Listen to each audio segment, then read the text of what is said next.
عليكم ورحمة الله وبركاته. لو بتعانوا من ذوابة الفاكهة جبت لكم الحل. الحل سهل وبسيط. كل اللي احنا محتاجينه هي اي ازازة فاضية تكون نظيفة، ازازة مية، ازازة اي حاجة بس تكون نظيفة.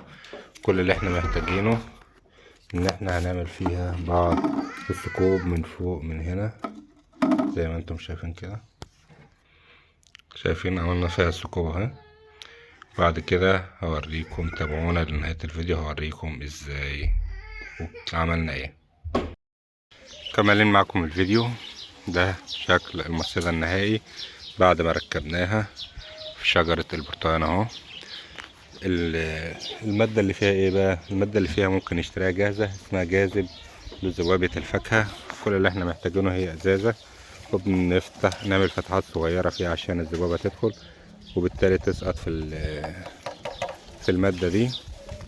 ده جاذب ممكن نشتري جاهز، ممكن نعمله في البيت باستخدام الخميرة والسكر ومية دافية او والصابون السائل، او ممكن باستخدام السكر والخل، خل التفاح وسكر ومية دافية وخميرة برضو.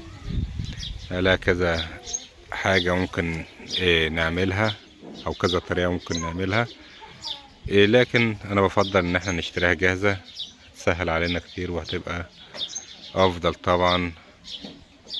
كمان سعرها يعتبر رخيص. اي حد بيعاني من ذبابة الفاكهة في الاشجار عنده او في الفواكه عنده ممكن يعملها، هتفيده كتير وهتريحه من الرش الكتير. وان شاء الله يا رب الفكرة تعجبكم وباذن الله الكل يستفاد.